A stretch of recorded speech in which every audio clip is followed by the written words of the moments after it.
Walang mas hihigit pa sa hapdi ng mabilaukan sa sariling kabutihan. Habang ipinagdiriwang ko ang kaarawan ng anak ng aking matalik na kaibigan, hindi ko alam na ang sarili ko palang asawa ang ama nito. Isang haplos, isang bulong, at gumuho ang mundong itinayo ko ng 10 taon. Ngunit sa likod ng aking mga luha, may sumusumpang hindi ako mananatiling biktima. Handa ka na bang makita ang pagbagsak ng mga mapagpanggap? Sino nga ba ang huling tatawa? Konting tiis na lang, Stella. Kapag nakuha ko na ang pirma ni Clara sa transfer documents ng kumpanya, tapos na ang palabas na ito. Hinding-hindi ko hahayaang lumaki ang anak natin na walang pangalan, lalo na't ikaw naman ang tunay kong mahal at hindi ang tuyot na babaeng yon. Ang mga salitang iyon ay tila mga lason na direktang ibinuhos sa pandinig ni Clara. Nakatayo siya sa labas ng bahagyang nakabukas na pinto ng library. Ang kanyang kamay ay mahigpit na nakahawak sa isang maliit na asul na velvet box.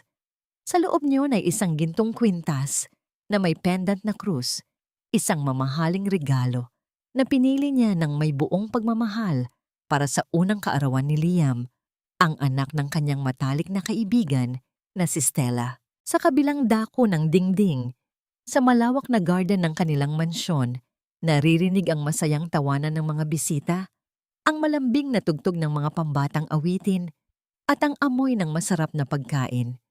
Si Clara ang nagbayad ng lahat. Siya ang nag-asikaso ng catering, ng dekorasyon, at pati na ang engranding cake ni Liam dahil ang alam niya, si Stella ay isang struggling single mother na binalikan niya ng utang na loob dahil sa pagkakaibigan nila mula pa noong kolehiyo.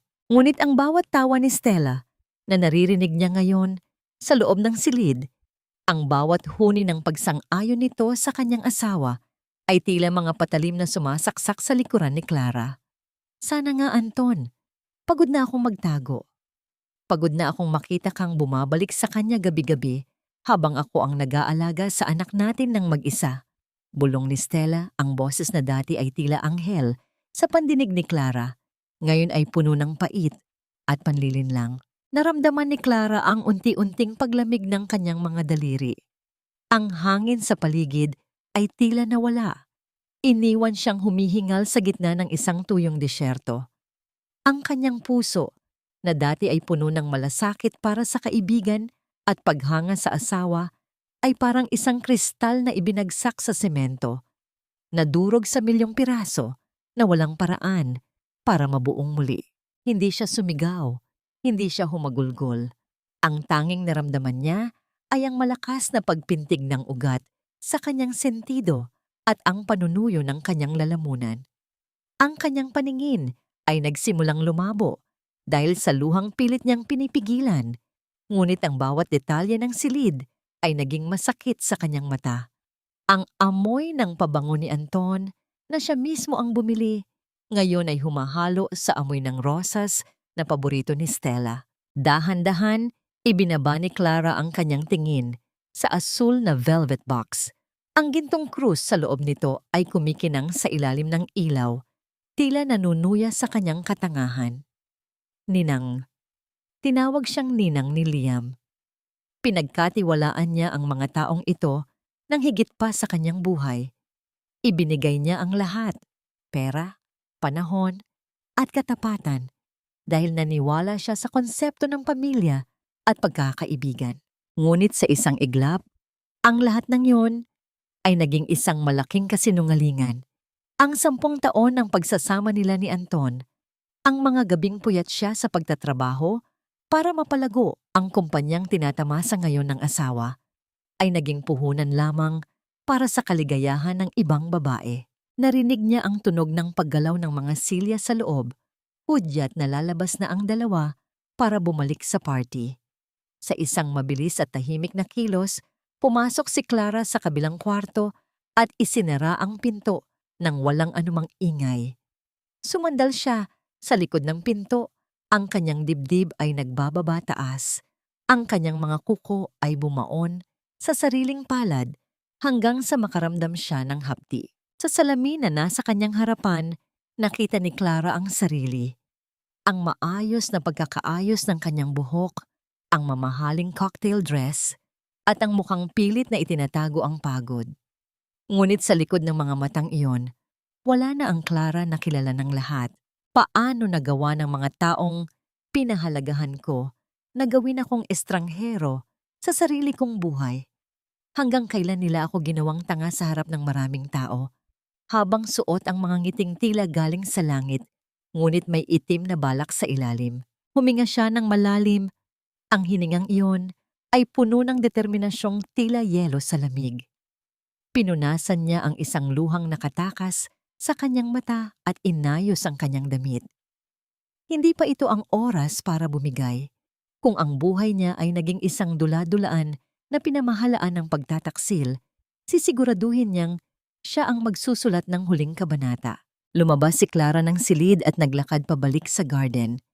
Ang bawat hakbang niya sa damuhan ay tila may bigat ng 1,000 tonelada, ngunit ang kanyang mukha ay nanatiling kalmado.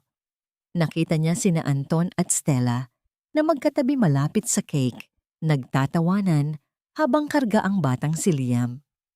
Mukha silang isang perpektong pamilya, isang pamilyang itinayo sa ibabaw ng kanyang pagkawasak. Huminto si Clara sa harap nila, isang matamis ngunit malamig na ngiti ang sumilay sa kanyang mga labi. Ang kanyang boses, nang magsalita siya, ay hindi nanginig kahit bahagya. Happy birthday, Liam! Heto ang regalo ni Ninang. Siguradong hinding-hindi ninyo malilimutan ang araw na ito. Ang pag-ibig ba ay sapat na dahilan para maging bulag? O ang pagbubulag-bulagan ang naging mitya ng aking sariling pagkaubos? Habang nakatitig ako sa nakangiting mukha ni Anton, napagtanto ko na ang lalaking pinangakuan ko ng habang buhay ay isa lamang palang mahusay na aktor sa isang dulang ako, ang tanging tagapakinig na hindi alam ang katotohanan. Sa gitna ng masayang selebrasyon, tila naging isang piping saksi ang paligid sa bawat kilos ni na Anton at Stella. Nakita ni Clara kung paano mabilis na bumitaw si Anton sa bewang ni Stella nang mapansin ang kanyang paglapit. Ang bilis ng pagbabago ng anyo nito mula sa isang mapagmahal na ama patungo sa isang maalagang asawa ay nagdulot ng panunuyo sa lalamunan ni Clara. Hon, nandoon ka lang pala. Kanina ka pa hinahanap ni Stella, ibibida niya sana itong bagong laro ni Liam. Wika ni Anton. Ang boses ay puno ng tamis na tila ba walang lalong masamang balak na namumuo sa kanyang isipan. Inakbayan niya si Clara. Isang haplos na dati ay nagbibigay ng init sa kanyang puso. Ngunit ngayon ay tila nanunuot na yelo sa kanyang balat. Napilitan si Clara ng ngumiti. Isang ngiting hindi umabot sa kanyang mga mata. Pasensya na. May tiningnan lang ako sa loob. Stella, heto ang regalo ko para sa inaanak ko. Isang munting alaala mula sa kanyang ninang. Iniabot ni Clara ang asul na velvet box. Kitang-kita niya ang kislap ng kasakiman sa mga mata ni Stella nang buksan nito ang kahon. Ang gintong krus ay kumikinang, sumasalamin sa pagkukunwari ng kanilang pagkakaibigan. Naku Mars, ang ganda naman nito. Masyado ka namang nag-abala. Nakakahiya talaga sa'yo, sabi ni Stella sa kanyang malambing na tono, habang mabilis na isinuot ang kwintas sa leeg ng bata. Sabi ko naman sa'yo, sapat na nandito kayo ni Anton. Malaking tulong na ang lahat ng ginawa mo para sa party na ito. Bawat salita ni Stella ay tila isang sampal para kay Clara. Ang tulong na binabanggit nito ay ang perang pinaghirapan niya sa kumpanya na ngayon ay ginagamit para ipagdiwang ang bunga ng pagtataksil sa kanya. Tiningnan ni Clara ang bata, si Liam. Ang mga mata nito, ang hugis ng ilong, at ang paraan ng pagngiti ay tila isang maliit na bersyon ni Anton. Paanong hindi niya nansin yon noon? Paanong ang kanyang tiwala ay naging tabing na humadlang sa kanyang paningin? Natapos ang party na tila isang mahabang panaginip na puno ng bangungot.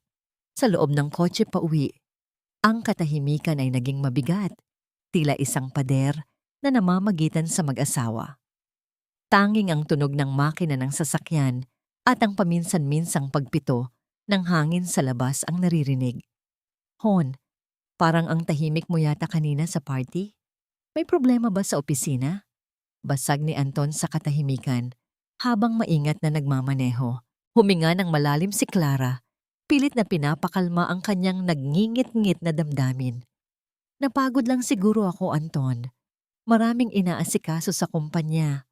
Alam mo naman, kailangan nating bantayan ang bawat sentimo ngayon, lalo na't balak nating mag-expand.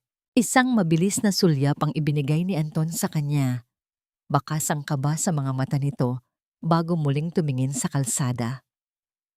Masyado mo kasing pinapagod ang sarili mo sa trabaho. Iyan ang problema sa'yo, Clara. Masyado kang nakatutok sa pera at career.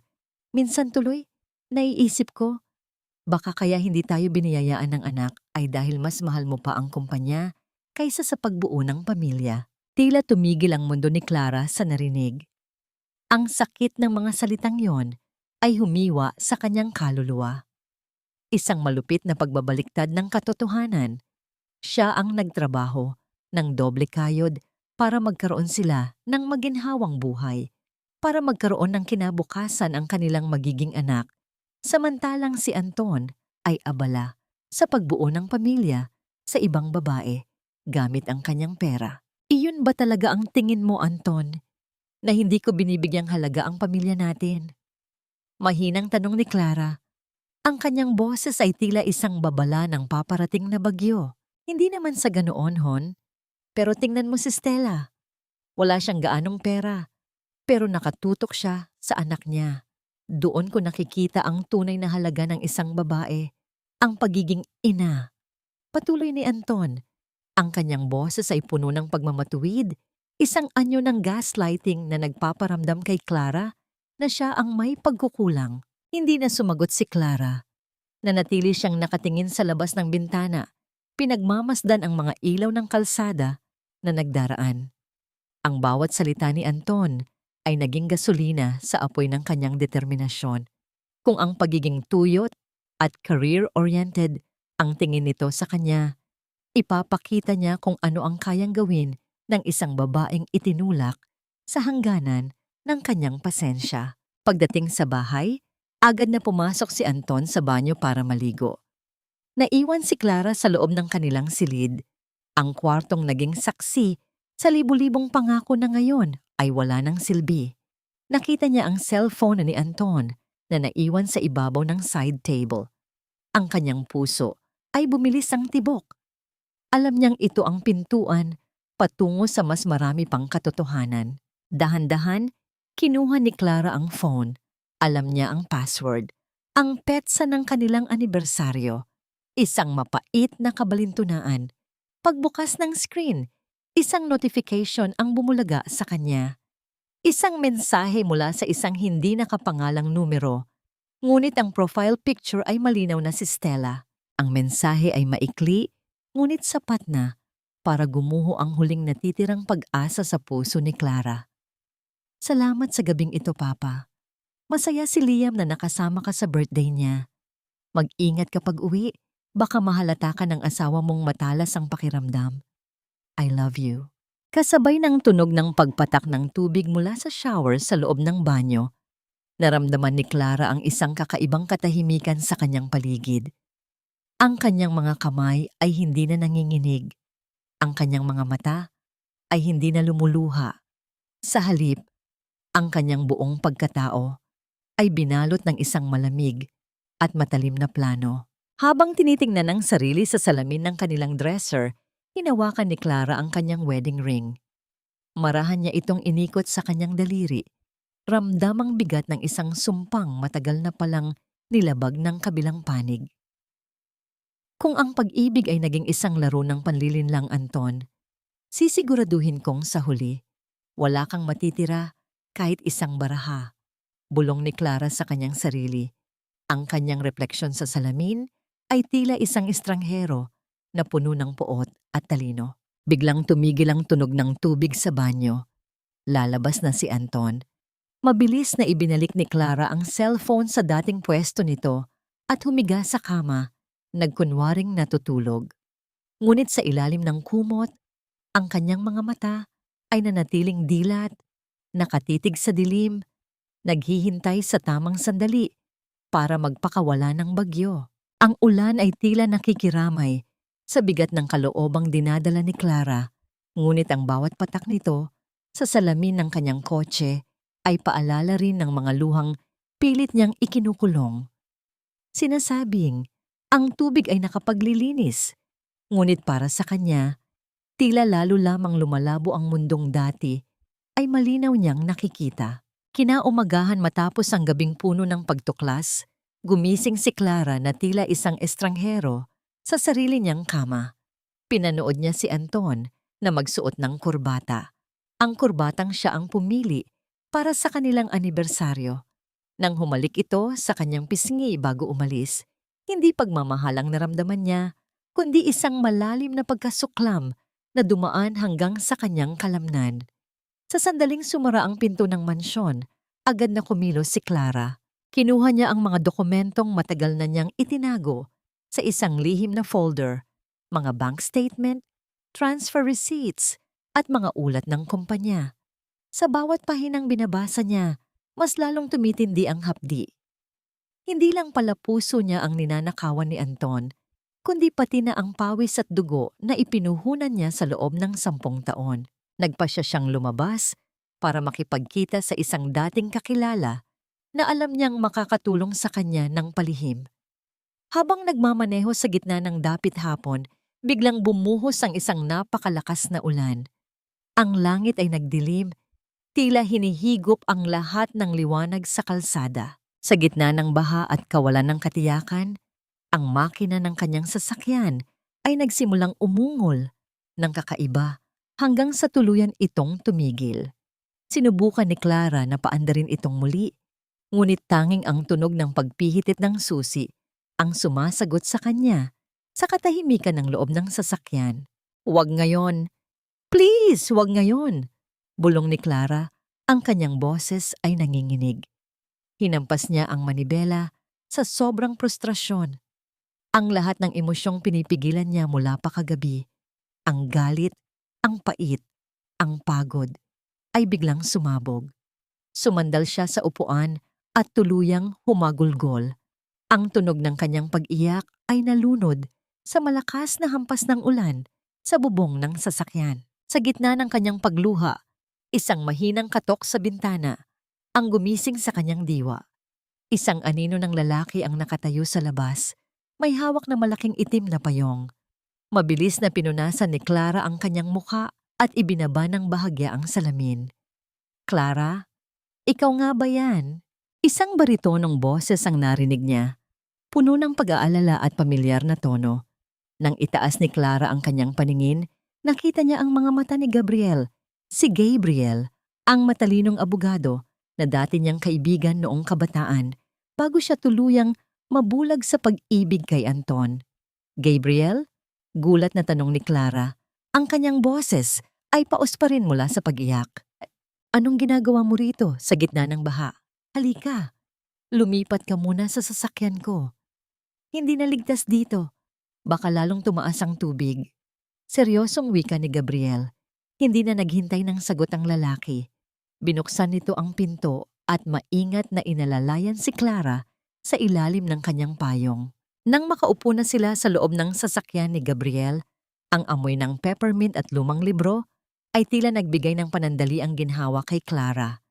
Ang init mula sa heater ng sasakyan ay unti-unting nagpalamig sa nanginginig niyang katawan. "You look like you've seen a ghost, Clara.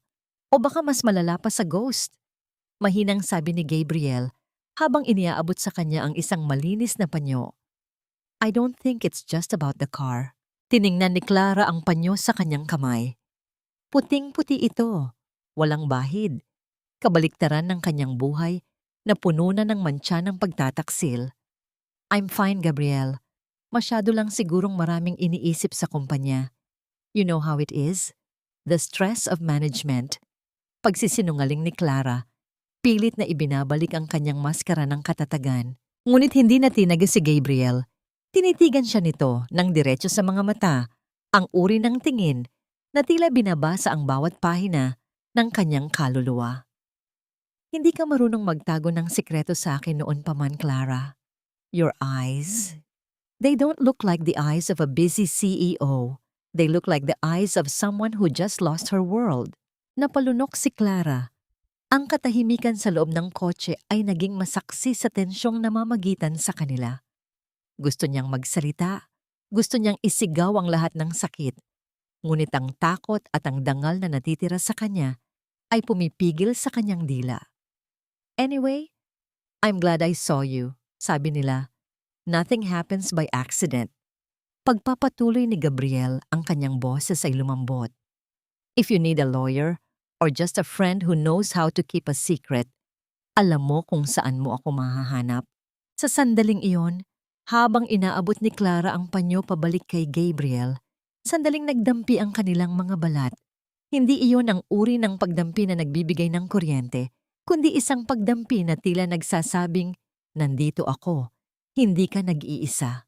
Iyon ang unang pagkakataon sa loob ng mahabang panahon na naramdaman ni Clara na hindi siya kailangang maging malakas sa harap ng ibang tao. Salamat, Gabriel. Mahinang tugon ni Clara. I'll drop you home. Or do you really want to go home right now?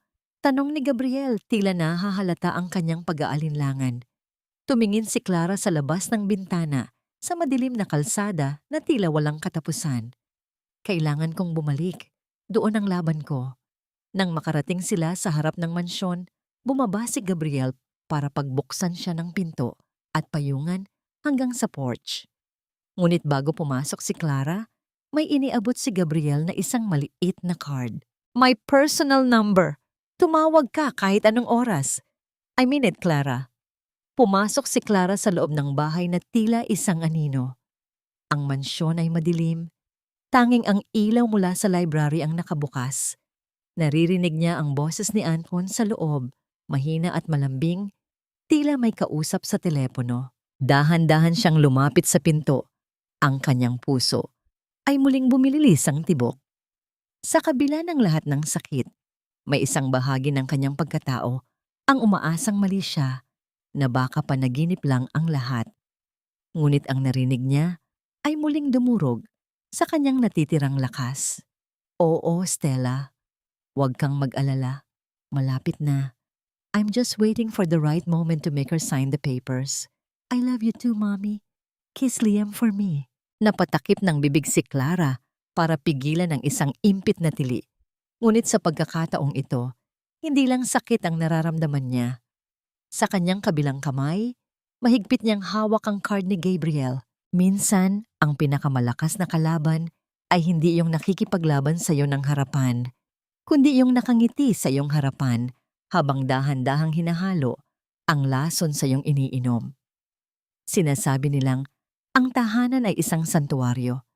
Ngunit paano kung ang santuwaryong yon ay pinasok na ng isang ahas na suot, ang maskara ng isang kaibigan?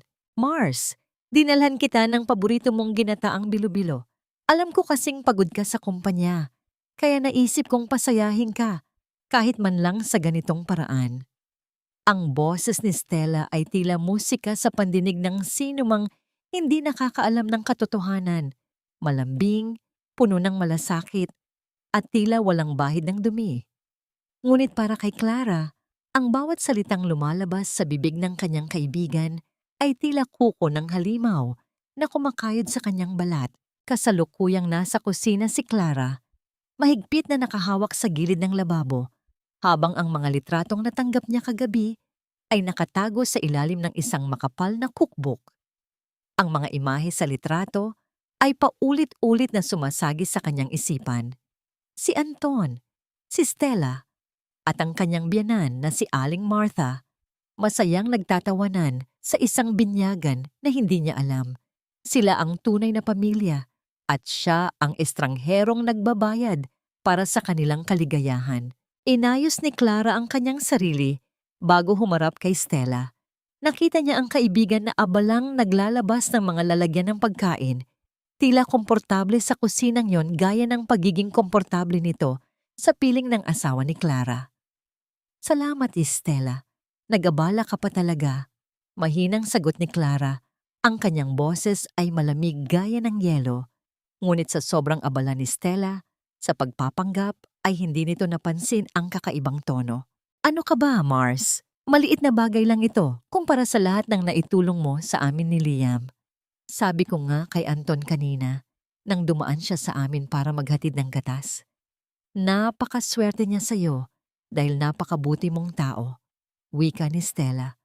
Habang nakatalikod, hindi namamalaya na ang bawat salitang binibitawan niya ay lalong nagbabaon sa kanya sa hukay ng pagtataksil. Dumaan siya sa inyo para maghatid ng gatas. Ang katotohanang kaswal lang itong binabanggit ni Stella ay isang patunay ng kapal ng mukha nito. Inakala siguro ni Stella na dahil sa sobrang tiwala ni Clara ay hinding-hindi ito magdududa. Talaga? Mabuti naman at dumaan siya. Masyado kasing abala si Anton sa kumpanya nitong mga huling araw. Halos hindi na nga siya nakakauwi ng maaga. Muling saad ni Clara, tila nanunubok. Dito ay bahagyang tumigil si Stella sa kanyang ginagawa. Isang saglit na katahimikan ang namayani sa kusina. Tanging ang tunog ng pag-agos ng tubig mula sa gripo ang naririnig. Lumingon si Stella. May bahid ng pag-aalinlangan sa kanyang mga mata. Ngunit mabilis din itong napalitan ng isang mapanlinlang ng ngiti. Iyon nga rin ang sabi ko sa kanya, Mars. Sabi ko, huwag niyang pababayaan ang sarili niya dahil kailangan mo siya. Alam mo naman, ikaw ang poste ng kumpanyang ito. Sayang naman kung magkakasakit siya sa sobrang pagtatrabaho para sa inyo. Patuloy ni Stella, ang kanyang mga kamay ay dahan-dahang humawak sa kamay ni Clara. Naramdaman ni Clara ang panginginig ng kanyang buong katawan sa haplos na yon. Ang balat ni Stella ay tila nagliliyab sa init ng kasinungalingan. Gusto niyang bawiin ang kanyang kamay. Gusto niyang isampal sa mukha nito ang mga litrato at sabihing alam na niya ang lahat. Ngunit ang alaala ng payo ni Gabriel ay bumalik sa kanyang isipan. Wait for the right moment. Let them think they are winning until they have nowhere to run. Sa gitna ng kanilang pag-uusap, biglang may kinuha si Stella mula sa kanyang bulsa. Isang maliit na panyo na may bordang inisyal na A. Naiwan pala ito ni Anton sa sasakyan ko noong nakaraang linggo nang isabay niya ako pauwi mula sa palengke. Nakalimutan kong ibigay sa kanya kanina. Ang panyong yon ay agad niyang nakilala. Ang maingat na pagbuburda at mga detalyeng nakapaloob dito ay nagsilbing tahimik na paalala ng isang panahong puno ng tiwala at pagmamahal. Marahan niya itong kinuha, tila natatakot na masira ang isa sa mga natitirang alaala na hawak niya. Dumaan ang kanyang mga daliri sa pinong hibla ng tela habang pinagmamasdan ang bawat tahi na minsang ginawa ng may pag-aalaga at pag-asa. Sa mga sandaling iyon, hindi ang mismong panyo ang nagpabigat sa kanyang damdamin, kundi ang mga alaalang nakatali rito. Mga pangakong minsang pinaniwalaan at mga pangarap na hindi natupad. Napayuko siya at napapikit ng mariin. Ramdam niya ang matinding lungkot na unti-unting bumabalot sa kanya. Hindi dahil sa isang bagay na hawak niya, kundi dahil sa pagharap sa katotohanang ang ilang bahagi ng nakaraan ay hindi na maibabalik pa. Eksaktong sa sandaling iyon, bumukas ang pintuan sa likod at pumasok ang biyenan ni Clara na si Aling Martha. Ang matandang babae ay may dalang mga supot ng prutas at nang makita si Stella sa kusina, ang kanyang mukha ay agad na nagliwanag. Isang liwanag na hinding-hindi niya kailanman ipinakita kay Clara. "Oh Stella, nandito ka pala iha. Buti naman at dinalaw mo itong si Clara. Kanina ko pa sinasabi sa kanya na dapat ay matuto siyang mag-relax gaya mo," wika ni Aling Martha. Sabay baling kay Clara na may matatalim na tingin. "Clara, tingnan mo itong si Stella. Kahit mag-isa lang siyang nagpapalaki sa bata, nagagawa pa niyang maging maaliwalas ang mukha. Hindi gaya mo na laging mukhang pasan ng mundo dahil sa kumpanyang yan." Ang bawat salita ng kanyang biyenan ay tila isang tistis sa sugat ni Clara. Alam niya ngayon kung bakit kampante si Anton at Stella. Dahil may basbas sila ng ina ni Anton. Ang babaeng itinuring niyang sariling ina ay ang mismong arkitekto rin ng kanyang paghihirap. Opo, inay. Marami nga po akong natututunan kay Stella. Lalo na ang tungkol sa pagtatago ng mga bagay na hindi dapat malaman ng iba. Makahulugang sagot ni Clara. Saglit na napatigil ang dalawa. Nagkatinginan si Aling Martha at Stella, isang sulyap na puno ng kaba at pagtataka. Ngunit bago pa sila makapagsalita, mabilis na nag-iba ng paksa si Clara. Anyway, Stella, dinalhan mo ba ako ng picture ni Liam? Gusto ko sanang makita kung gaano na siya kalaki. Sabi ni Anton, kamukhang kamukha raw niya ang bata kapag tumatawa. Seryosong tanong ni Clara habang nakatitig ng diretso sa mga mata ni Stella. Namutla si Stella. Ang kanyang mga labi ay nanginig ng bahagya. Ano? Mars. Nagbibiro ka yata. Siyempre, ang mga bata naman ay nagbabago ang hitsura habang lumalaki. Ganoon ba? Muling tanong ni Clara. Ang kanyang boses ay tila isang hatol ng kamatayan. Ang bawat pilat sa aking mga daliri ay may kwento ng pagsisikap, ngunit tila ang tanging nakababasa nito ay ang dilim at ang malamig na hangin ng katraydoran. Habang nakatitig si Clara sa tablet na naglalaman ng transfer record ng kumpanya, tila bumalik ang kanyang gunita sa isang maliit at maalinsangang paupahan 10 taon na ang nakalilipas. Noon, ang tanging yaman nila ay ang mga pangarap na binuo sa ilalim ng isang pundidong bumbilya. Naalala ni Clara ang amoy ng murang kape at ang walang tigil na tunog ng makinang panahi na kanyang ginagamit hanggang madaling araw. 2 trabaho sa umaga bilang clerk at encoder at sa gabi ay tumatanggap siya ng mga tahiin para lamang may maipambayad sa tuition ni Anton para sa kanyang MBA. Konting tiis na lang, Clara. Kapag nakapagtapos ako at nakapagtayo tayo ng sariling negosyo, hinding-hindi mo nahahawakan ang makinang ito. Gagawin kitang reyna ng sarili nating mansyon. Pangako ni Anton noon habang hinahaplos ang kanyang mga kamay na puno ng kalyo at tusok ng karayom. Naniwala siya. Ibinigay niya ang lahat. Kahit ang huling pirasong alahas na pamana ng kanyang namayapang ina, isang gintong singsing na may maliit na diamante, ay isinangla niya para lamang may puhunan si Anton sa unang proyekto nito. Ang bawat sentimong kinita niya ay hindi niya ginastos para sa sarili, ni hindi siya bumili ng bagong damit o sapatos sa loob ng 3 taon para lang masiguro na ang imahe ni Anton sa mundo ng negosyo ay kagalang-galang. Naalala ni Clara ang isang gabi kung kailan sobrang taas ng lagnat niya. Ngunit kailangan niyang tapusin ang isang tumpok ng mga uniforme. Nakita siya ni Anton at sa halip na pagpahingahin ay sinabihan siyang, "Kaya mo yan, Clara. Isipin mo na lang, para ito sa kinabukasan nating dalawa." Sa halip na magtampo, itinuring iyon ni Clara bilang inspirasyon. Ang bawat patak ng kanyang pawis ay itinanim niya sa lupang akala niya ay aanihan niya ng pagmamahal. Ngunit ang tumubo ay mga tinik ng pagtataksil. Nabalik lamang ang diwa ni Clara sa kasalukuyan nang marinig niya ang tunog ng pagpihit ng doorknob ng library.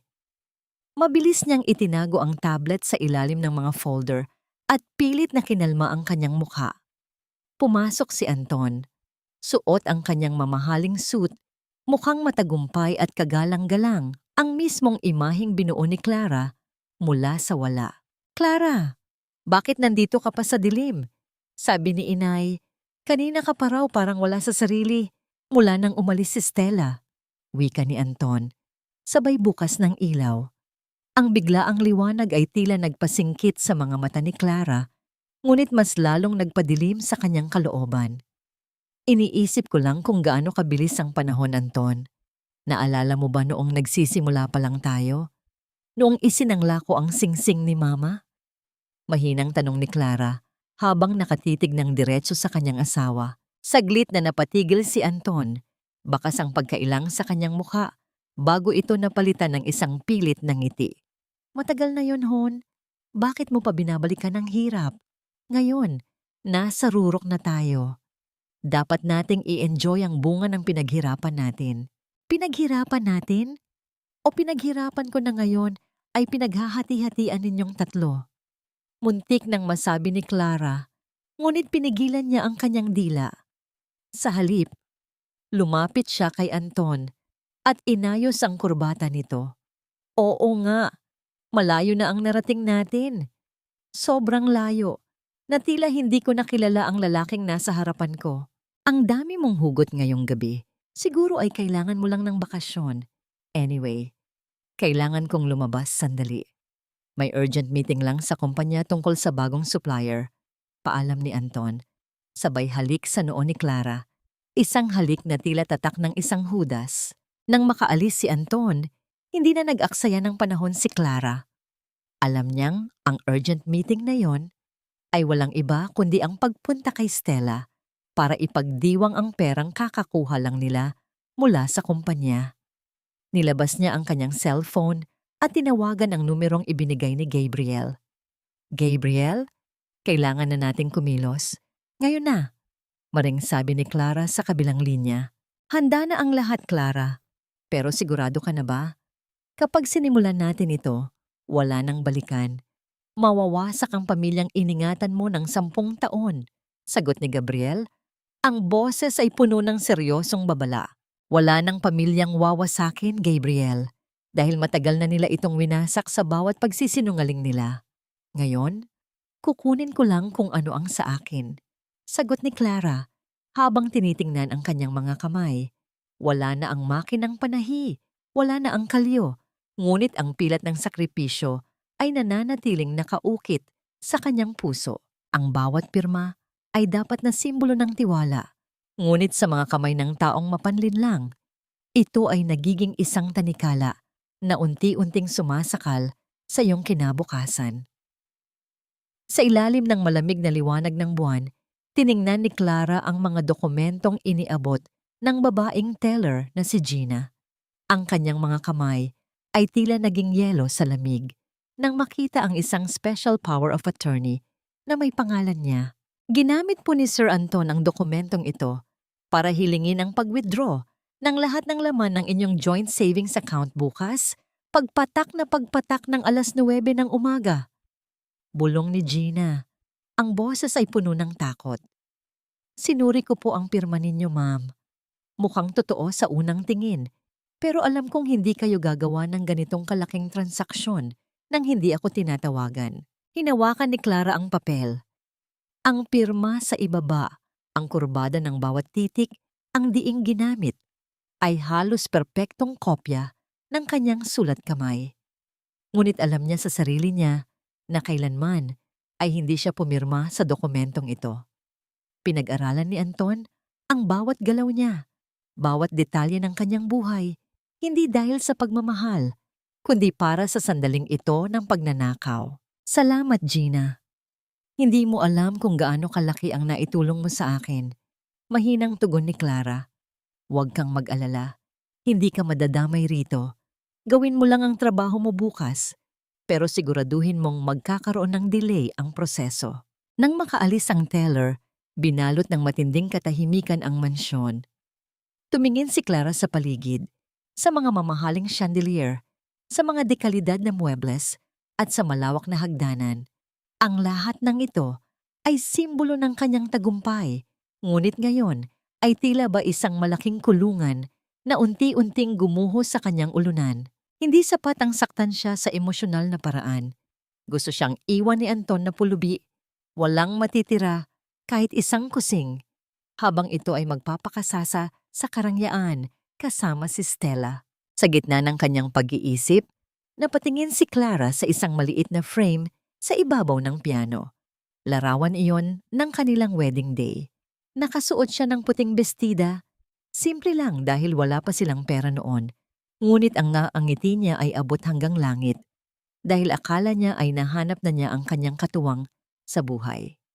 Dahan-dahan niyang nilapitan ng frame, hinaplos ang mukha ni Anton sa larawan bago ito dahan-dahang itiniwarik sa mesa. Ang tunog ng pagtama ng frame sa kahoy ay tila hudyat ng pagtatapos ng isang kabanata ng kanyang pagiging biktima. 2:00 ng madaling araw nang magpasya si Clara na pumunta sa opisina ng kumpanya. Alam niyang wala roon si Anton dahil kasalukuyan itong nagpapakasasa sa piling ng kanyang kabit.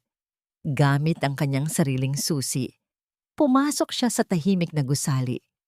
Ang tanging naririnig niya ay ang mahinang ugong ng air conditioning system at ang tunog ng kanyang sariling mga hakbang sa marmol na sahig. Dumiretso siya sa finance department at binuksan ang vault kung saan itinatago ang mga physical ledgers. Habang binubuksan niya ang mga pahina, isa-isang lumabas ang katotohanan. May mga serya ng bayad sa mga supplier na hindi pamilyar sa kanya. Ang Stella Maris Trading, LD Logistics, mga kumpanyang walang mukha ngunit buwan-buwan,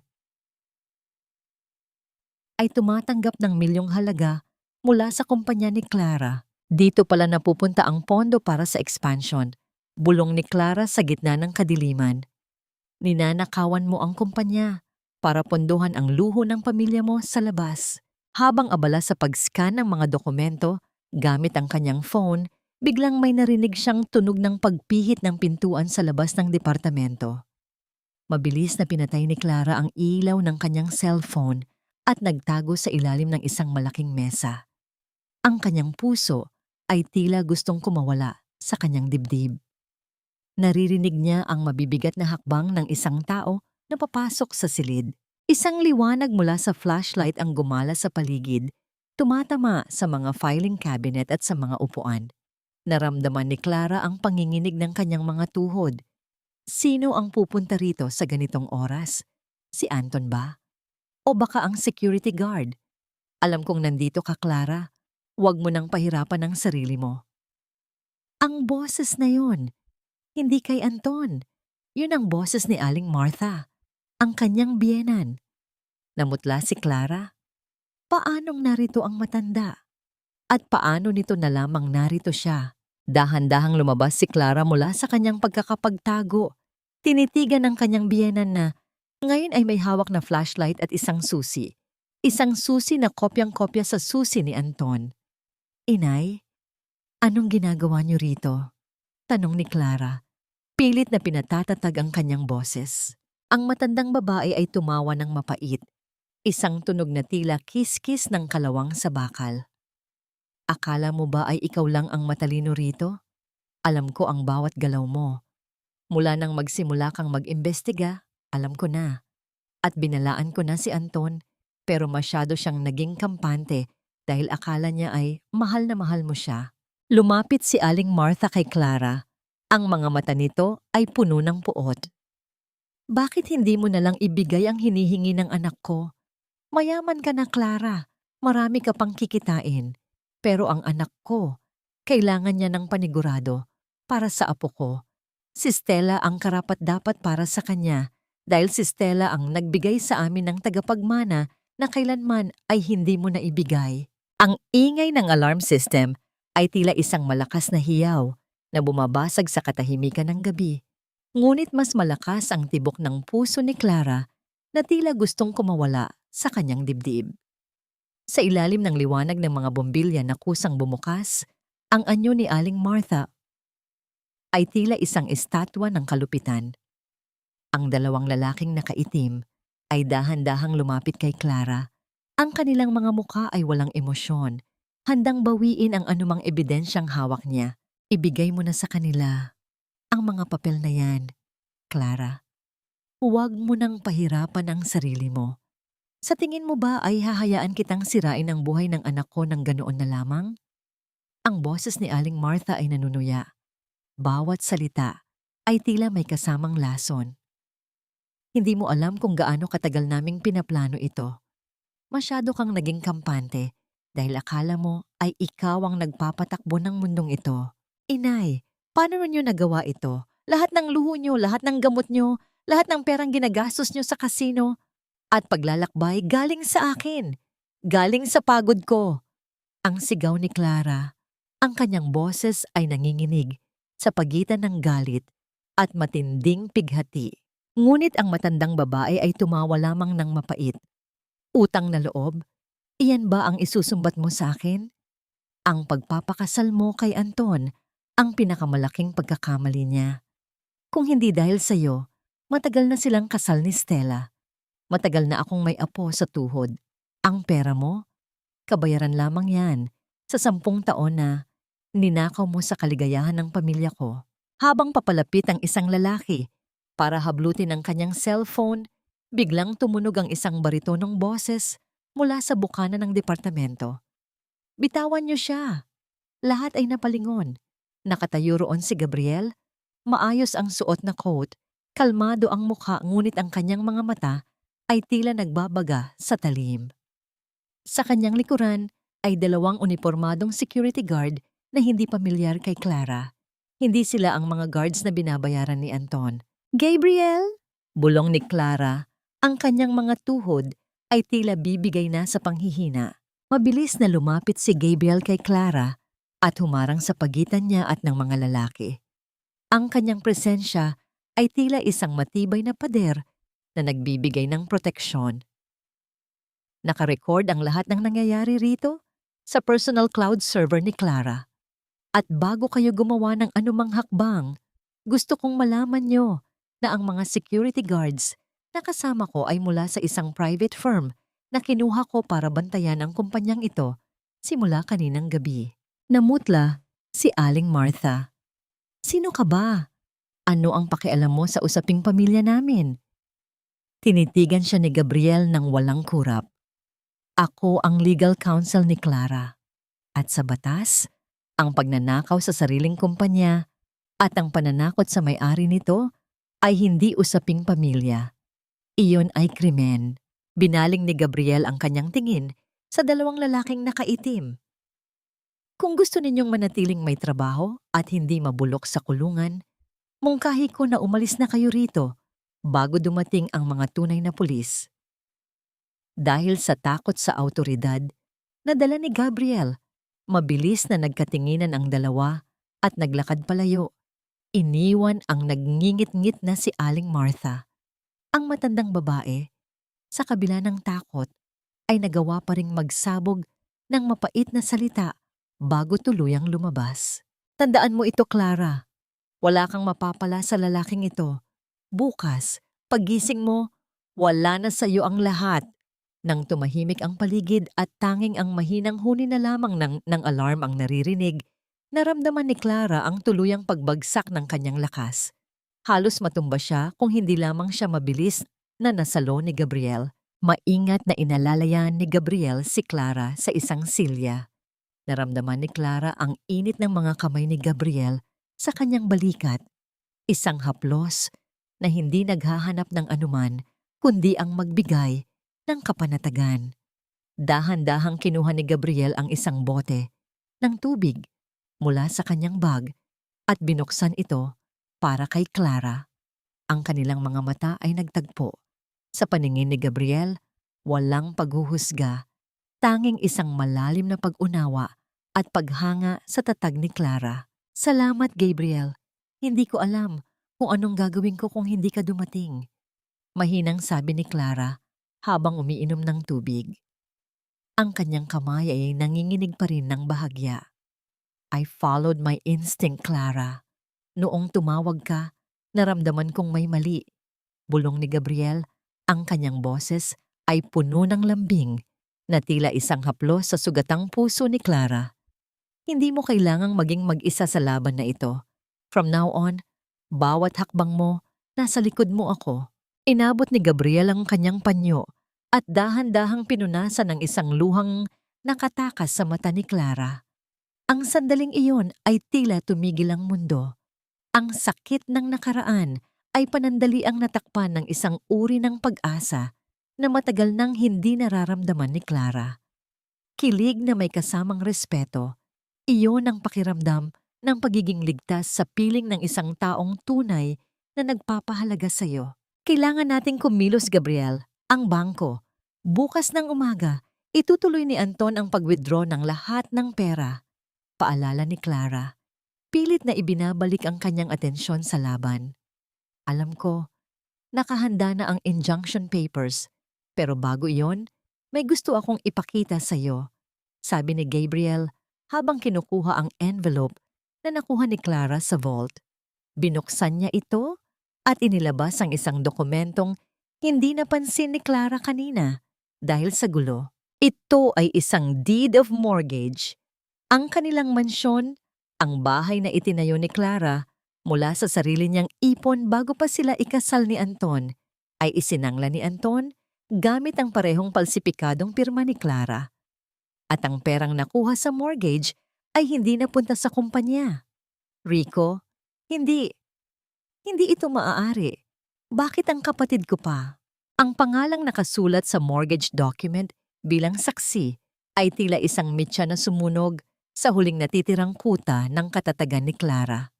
Si Rico, ang kaisa-isa niyang kapatid na lalaki, ang taong itinaguyod niya mula pagkabata, ang pinag-aral niya hanggang maging arkitekto, at ang taong inasahan niyang magiging kakampi niya sa lahat ng oras. Ang makita ang pirma nito sa isang dokumentong nagnanakaw sa kanyang tahanan ay mas masakit pa sa sampal ng asawang nagtaksil. Nanginginig ang mga daliri ni Clara habang hinahawakan ng papel. Naramdaman niya ang malamig na pawis sa kanyang likuran. Gabriel, ako ang nagpaaral sa kanya. Ako ang bumili ng unang sasakyan niya. Lahat ng kailangan niya, ibinigay ko. Dahil kaming dalawa na lang ang natitira sa pamilya natin. Bakit niya ako tinalikuran? Maingat na kinuha ni Gabriel ang dokumento mula sa kamay ni Clara at iginaya siya paupo. Clara, minsan ang mga taong pinakamalapit sa atin ang pinakamadaling masilaw sa pangako ng mabilis na yaman. Ayon sa investigasyon ko, si Anton ay nag-alok kay Rico ng isang malaking proyekto sa kumpanya, isang ghost project, na ang pondo ay galing din sa mortgage na ito. Ang katotohanan ay tila isang malaking bato na dumagan sa dibdib ni Clara. Hindi lang pala si Anton at Stella ang nagkakutsaba, pati ang sarili niyang dugo ay sumali sa paniningil sa kanyang kabutihan. Ito ang utang na loob na binaliktad at ginawang armas laban sa kanya. Nabalik ang katahimikan sa loob ng opisina. Tanging ang tunog ng pag-ikot ng electric fan sa sulok ang naririnig. Ngunit sa labas, ang bukang liwayway ay nagsisimula ng maghasik ng liwanag. Isang liwanag na hindi nagdadala ng pag-asa, kundi ng huling hatol. Kailangan nating pumunta sa bahay, Gabriel. Doon tiyak na magkikita-kita ang lahat bago sila pumunta sa bangko. Mariing sabi ni Clara. Wala na ang mga luha sa kanyang mga mata. Napalitan na ito ng isang uri ng determinasyon na kasing talim ng brilyante. Pagdating nila sa mansyon, bumungad sa kanila ang isang eksenang tila ba isang karikaturang malupit. Sa gitna ng sala, nakaupo si Aling Martha, suot ang kanyang pinakamagandang alahas, habang si Stella ay abalang nag-eempake ng ilang gamit sa isang mamahaling maleta. Si Anton ay nakatayo malapit sa bintana, tila naghihintay ng oras. Nang makita nila si Clara na kasama si Gabriel, agad na nagbago ang timpla ng mukha ni Aling Martha. Imbes na matakot, tumayo ito ng may pagmamalaki. Ang kanyang baba ay nakataas, na tila ba siya ang reyna ng tahanang iyon. Nandito ka na pala, Clara. Mabuti at dumating ka bago kami umalis. Sinasabi ko na sa iyo kagabi, hindi mo na mababago ang nakatakda. Ang mansyong ito, hindi na ito sa iyo. Ang boses ni Aling Martha ay puno ng pagmamatuwid na nakakairita. Huwag mo kaming tingnan na tila kami ang nagnakaw. Binibigyan lang namin ng hustisya si Stella. At ang apo ko, ikaw, mayaman ka na. Marami ka pang kumpanya. Pero sila, kailangan nila ng seguridad. Seguridad mula sa pagnanakaw sa akin, inay? Malamig na sagot ni Clara. Huwag mo akong tawaging inay. Hindi kita kailanman naging anak. Bulyaw ng matanda. Isang beses lang kitang tinanggap dahil sa pera mo. Pero ngayon, may mas mahalaga nang dumating. Ang tunay na pamilya. Stella, tapos ka na ba? Malapit nang mag-alas 9. Si Stella ay lumingon kay Clara, isang mapanuyang ngiti ang gumuhit sa kanyang mga labi. Mars, pasensya na ha. Sabi ko naman sa'yo noon, ang lahat ng labis ay nababawi. Masyado mo kasing sinolo si Anton at ang kumpanya. Ngayon, hayaan mo namang kami ang makinabang. Tumingin si Clara kay Anton Ang lalaking minahal niya ng 10 taon, ngunit si Anton ay hindi makatingin ng diretso. Clara, ibigay mo na ang pirma sa transfer papers ng kumpanya. Huwag na nating palakihin ito. Hahayaan kitang manatili sa maliit mong apartment sa probinsya. Basta huwag mo na kaming gambalain. Sa gitna ng tensyon, lumapit si Gabriel kay Clara at dahan-dahang hinawakan ang kanyang siko. Hindi nagsalita ang abogado, ngunit ang kanyang presensya ay sapat na para maramdaman ni Clara na hindi siya kailangang sumigaw para manalo. Tumingin si Gabriel kay Anton.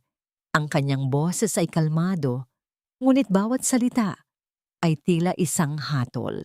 Mr. Tagle, sa tingin mo ba ay ganoon kadaling ilipat ang pag-aari ng isang korporasyon? Nakalimutan mo yata na bago maging asawa, si Clara ang chairman of the board at ang pirma mo sa mortgage? Ipinasuri na namin sa isang handwriting expert kaninang madaling araw, kasama ang pirma ni Rico. Namutla si Anton. Ang kumpiyansang dala niya kanina ay biglang naglaho. Anong sinasabi mo? Valid ang dokumentong yon. Valid hanggat hindi napatutunayang forged, dugtong ni Gabriel. At sa sandaling ito, ang account ninyo sa bangko ay kasalukuyang nasa ilalim ng suspicious activity hold. Walang perang lalabas sa 9:00. Isang malakas na kalabog ang narinig mula sa kusina. Lumabas si Rico, ang kapatid ni Clara, na kanina pa pala nakikinig. Ang kanyang mukha ay puno ng hiya at takot. Ate, patawarin mo ako, sabi ni Kuya Anton. Para rin naman ito sa atin. Para hindi ka na mapagod sa trabaho. Tumingin si Clara sa kanyang kapatid. Ang sakit ay tila isang kutsilyong inikot sa kanyang puso. Para sa akin, Rico? O para sa proyekto na ipinangako sa'yo ni Anton? Ibinigay ko ang lahat sa'yo, pero ang katapatan mo ay nabili lang ng isang kontrata? Hindi makasagot si Rico. Yumuko lamang ito. Ang mga balikat ay nanginginig. Umalis na kayo, mahinang sabi ni Clara. Ang kanyang boses ay tila galing sa ilalim ng lupa. Anton, Stella, Inay, umalis kayo sa bahay ko. Ngayon din. Bahay mo! May hawak kaming titulo! Sigaw ni Aling Martha. Pilit na ibinabalik ang kanyang tapang. Hindi kami aalis dito. Stella, tawagan mo ang mga guards. Ang boses na yon ay tila isang multo mula sa nakaraan na biglang nagkaroon ng laman at buto. Ang bawat salita ni Don Severino ay may bigat na tila mga tipak ng yelo na bumabagsak sa loob ng sala. Namutla si Aling Martha, ang kanyang mga kamay na dati ay nakapamaywang ay dahan-dahang nanginig at bumaba. Si Anton naman ay tila nawala ng lakas sa kanyang mga tuhod, habang si Stella ay pilit na nagtatago sa likuran ng malaking sofa, yakap ang kanyang maleta, na tila ba iyon ang tanging kaligtasan niya. Ninong Severino? Paanong akala namin ay nasa Spain kayo at matagal nang nagretiro? Ang nauutal na tanong ni Anton. Ang kumpiyansang ipinakita niya kanina ay naglaho na parang usok. Hindi siya sinagot ng matanda. Sa halip, lumakad ito patungo sa gitna ng sala. Ang tunog ng kanyang baston sa sahig ay nagbibigay ng ritmong tila hatol ng kamatayan. Huminto siya sa harap ni Clara at dahan-dahang hinawakan ang balikat nito. Sa kabila ng galit na nararamdaman, ang haplos ng matanda ay nagbigay kay Clara ng isang uri ng kapayapaan, isang pakiramdam na sa wakas, dumating na ang kanyang tunay na sandigan. Patawad, Clara. Hinayaan kong lumala ang mga anay sa loob ng pamamahay na ito. Akala ko ay sapat na ang mga dokumentong iniwan ng iyong ama para protektahan ka. Ngunit nakalimutan kong ang kasakiman ay walang hangganan. Wika ni Don Severino, ang kanyang mga mata ay puno ng pagsisisi habang nakatingin sa kanyang inaanak. Lumingon ang matanda kay Anton at sa kanyang ina. Martha, akala mo ba ay hindi ko alam ang mga ginagawa mo sa kasino gamit ang pondo ng kumpanya? At ikaw, Anton, inakala mo bang ang kumpanyang itinatag namin ng ama ni Clara ay basta-basta mo na lang mananakaw sa pamamagitan ng mga palsipikadong papel? Ano ang ibig ninyong sabihin? Asawa ako ni Clara May karapatan ako sa lahat ng ito. Sigaw ni Anton. Pilit na ibinabalik ang kanyang boses kahit halatang nanginginig ang kanyang buong pagkatao. Dito ay dahan-dahang ngumiti si Don Severino, isang ngiting puno ng pait at pangungutya. Inabot niya ang isang makapal na folder sa kanyang abogado na kasama. Iyan ang malaking pagkakamali mo, Anton. Ang mansyong ito at ang 60% ng shares ng kumpanya ay hindi kailanman naging pag-aari ni Clara para maibahagi sa iyo sa pamamagitan ng kasal. Ang lahat ng iyan ay nakapailalim sa isang perpetual trust fund na itinatag ng yumaong ama ni Clara. Tila tumigil ang pag-ikot ng mundo para sa mga nasa loob ng sala. Isang malalim na katahimikan ang namayani. Tanging ang mabigat na hininga ni Aling Martha ang naririnig. Ang kondisyon ng trust fund ay malinaw. Patuloy ni Don Severino. Ang lahat ng ari-arian ay mananatiling kay Clara hanggat ang kanyang asawa ay nananatiling tapat at walang ginagawang anumang hakbang na makakasama sa kumpanya o sa pamilya. Sa sandaling mapatunayan ang adultery o fraud, ang asawa ay mawawalan ng anumang karapatan, hindi lamang sa ari-arian, kundi pati na sa anumang sustento o settlement mula sa kumpanya. Namutla si Stella. Anong ibig sabihin nito, Anton? Sabi mo sa akin, tayo na ang magmamay-ari ng lahat bukas. Sabi mo, makukuha na natin ang pera para kay Liam. Tumahimik ka, Stella, bulyaw ni Anton. Ang kanyang galit ay tila isang hayop na nasusukol. Sa gitna ng gulo, lumapit si Clara sa kanyang kapatid na si Rico. Hindi siya sumigaw, hindi siya nagmura. Kinuha niya ang isang maliit na panyo mula sa kanyang bulsa, ang panyong bordado ng kanilang apelyido na itinago niya mula pa noong bata sila at inilagay ito sa kamay ng kapatid. Ang tingin ni Clara ay puno ng lungkot, isang tingin na nagsasabing mas mahalaga ang kapatid kaysa sa anumang pera. Ngunit ang kapatid na yon, ang mismong pumatay sa tiwalang yon. Nanatiling nakayuko si Rico, ang bawat patak ng kanyang luha sa sahig ay tila tunog ng pagguho ng kanilang samahan. Gabriel, ituloy mo na ang dapat gawin. Utos ni Clara, ang kanyang boses ay malamig at puno ng awtoridad. Inilabas ni Gabriel ang mga warrant na kanina pa pala nakahanda. Mr. Anton Tagle, Mrs. Martha Tagle at Miss Stella Marie Dizon, kasalukuyan kayong nahaharap sa mga kasong estafa through falsification of public documents, qualified theft, at concubinage. Ang mga pulis ay nasa labas na para samahan kayong lumabas ng mansyong ito. Hindi niyo ako pwedeng paalisin. Bahay ko ito. Pagsusumigaw ni Aling Martha habang pilit na kumakapit sa pasimano ng hagdanan. Ang kanyang mga alahas ay kumakalansing sa bawat galaw niya. Tila nanunuyo sa kanyang kasalukuyang kalagayan. Ngunit ang mga tauhan ni Don Severino ay mabilis na kumilos. Isa-isang kinuha ang mga gamit na hindi sa kanila. Si Stella ay napaupo sa sahig habang yakap ang kanyang maleta. Ang kanyang mga mata ay puno ng takot habang nakatingin sa mga pulis na pumapasok sa pinto. Habang inalalayan ni Gabriel si Clara palabas ng sala para hindi na makita ang gulo, isang huling tingin ang ibinigay ni Clara kay Anton. Ang lalaking dati ay tinitingnan niya nang may paghanga. Ngayon ay mukhang isang basang sisiw na wala nang mapuntahan. Anton, ang akala mo ay nakuha mo na ang lahat dahil sa pirma ko, bulong ni Clara. Pero ang nakalimutan mo, ang pirma ko ang nagbigay sa iyo ng lahat at ang pirma ko rin ang babawi ng lahat. Mars, makinig ka. Huwag kang maniniwala sa kanila. Ginawa ko lang ang lahat ng ito dahil natatakot ako para sa buhay ni Liam. Si Anton, pinilit niya ako. Siya ang nagplano ng lahat. Ako ay biktima rin dito. Ang boses ni Stella ay pumailan lang sa sala, puno ng pekeng pagsisisi at desperation. Nakaluhod siya ngayon sa harap ni Clara, mahigpit na nakakapit sa laylayan ng damit nito habang ang kanyang mga luha ay walang tigil sa pag-agos.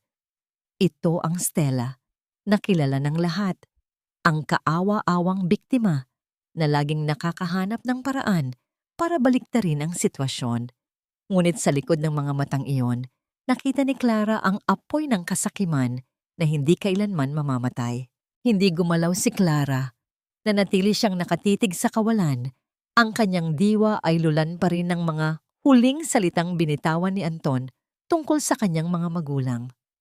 Ang malamig na sahig ng mansyon ay tila humihigop sa kanyang lakas, habang ang bawat haplos ni Stella sa kanyang damit ay tila badumi na gustong-gusto niyang iwasan. "Bitawan mo ako, Stella," mahinang sabi ni Clara. Ang kanyang boses ay walang emosyon, tila ba galing sa isang taong matagal nang pumanaw ang kaluluwa. "Hindi, Mars. Magkaibigan tayo, di ba? Ninang ka ni Liam, maati mo bang makitang lumaki ang inaanak mo na ang ina ay nasa kulungan?" Patuloy ni Stella, lalong hinihigpitan ng kapit. "Si Anton ang masama. Siya ang nagnakaw sa kumpanya mo. Ako ay sumunod lang dahil mahal ko siya at ang anak namin."